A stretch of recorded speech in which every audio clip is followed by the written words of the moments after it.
Desarrollo del lenguaje. Breve perspectiva histórica. En 1958, Noam Chomsky propuso la gramática generativa, argumentando a favor de la universalidad, defendiendo que el lenguaje estaba preestablecido en el cerebro humano y que emergería a medida que el organismo madurara biológicamente, ubicando el lenguaje en una posición innata.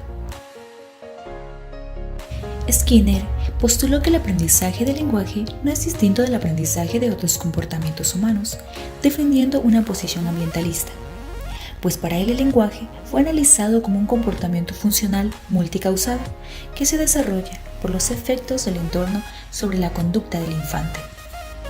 Posteriormente, los primeros estudios sobre el lenguaje infantil giraron en torno a estas dos grandes teorías, aunque ninguna de las dos era capaz de dar explicaciones fundamentadas.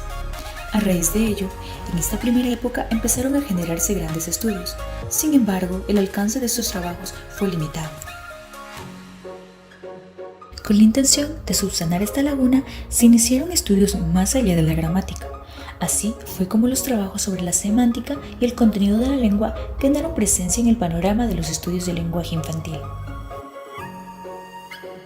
En 1970, Piaget propuso una teoría distinta a las ya mencionadas. Para él, las estructuras del lenguaje infantil no estaban preestablecidas de una manera innata, ni tampoco dadas por el entorno, sino que eran construidas por el niño con su propia actividad. Este consideraba un enfoque evolutivo general, y además defendía una hipótesis cognitiva. En esta breve perspectiva histórica, no podemos dejar de mencionar la influencia de Vygotsky, quien adoptó una postura interaccional, lo cual hizo surgir la polémica entre él y Piaget. Él defendía que la interacción entre el entorno y el niño es donde se producen los procesos de la adquisición del lenguaje. En cuanto al panorama actual, notamos presencias teóricas mejoradas. La mayoría de los teóricos está de acuerdo en el que el desarrollo del lenguaje se basa en aspectos individuales y sociales.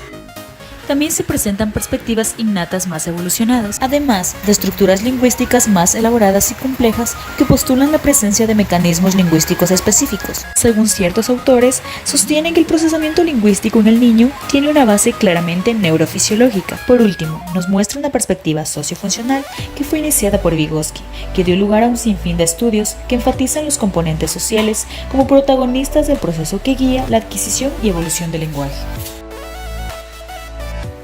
El niño, desde una edad muy temprana, está envuelto en interacciones sociales en las que debe entender e interpretar las intenciones comunicativas del adulto.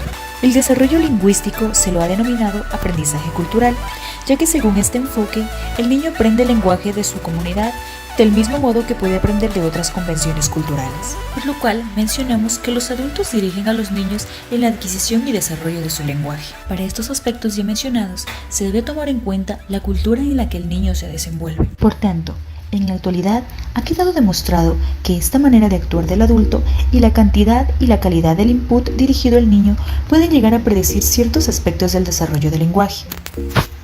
Consecuencias metodológicas para el análisis y la intervención del lenguaje. Desde el momento en el que el lenguaje se entiende como actividad humana, su análisis no puede ni debe ser solo formal. Es por eso que se plantean dos tipos de análisis. Análisis funcional. Estudia el lenguaje como algo vivo y cambiante, en transformación y en relación con otros aspectos de la realidad. El análisis estructural, o también conocido como formal, analiza el lenguaje y lo toma como un sistema fijo y en relación con sus propias características internas. Ambos tipos de análisis son necesarios para entender en toda su complejidad al lenguaje y deben tenerse en cuenta en los procesos de intervención del lenguaje. Pero no olvidemos las buenas noticias para la logopedia, ya que se ha demostrado que es posible incidir en la adquisición y el desarrollo del lenguaje desde edades muy tempranas y en patologías muy diversas. Es así que el trabajo de logopeda no es diferente al modelo que se elija para analizar e intervenir en el lenguaje, su desarrollo y su patología. En cualquier trabajo logopédico, tanto en la evaluación como en la intervención, es importante tener un buen conocimiento de los estadios del desarrollo normal de la comunicación y el lenguaje, ya que a lo largo de las diferentes etapas, ningún componente del lenguaje, ya sea fonología, léxico, morfología, sintaxis o funciones, deben interpretarse aisladamente, sino en función del carácter global del lenguaje y de los mecanismos que éste comporta. La continuación, en la presente tabla, podemos presentar los hitos principales que caracterizan las etapas del desarrollo normal del lenguaje, dividido por la edad en meses y los aspectos morfosintácticos. También debemos tener en cuenta que no todos los autores coinciden exactamente en la división cronológica de los diversos estadios del desarrollo del lenguaje, pero sus márgenes son relativamente similares. Factores que pueden alterar la evolución normal del lenguaje. Según las teorías actuales sobre el desarrollo del lenguaje, los factores que pueden incidir desfavorablemente en su evolución suelen agruparse en dos grandes bloques. Entre estos tenemos los factores orgánicos, que estos pueden ser de orden genético, neurológico o anatómico, y los denominados factores psicológicos, donde suelen considerarse la ansiedad por una separación prolongada, rechazo o sobreprotección materna, y otros tipos de factores ligados al ámbito emocional y afectivo. Estos factores afectan al núcleo de la calidad y la cantidad de las actividades no intencionales de enseñanza y aprendizaje que hacen posible el desarrollo lingüístico. En fin, podemos decir que si se considera el lenguaje como una actividad humana, cualquier alteración de su curso es de orden psicológico, ya que en ella se interrelaciona lo orgánico. Ahora, si los profesionales que trabajan con niños con alteraciones en el desarrollo del lenguaje y la comunicación son sensibles y receptivos a lo que el niño comprende y expresa, estarán proporcionando el andamiaje necesario para facilitar y optimizar el desarrollo del lenguaje y de la comunicación por ende.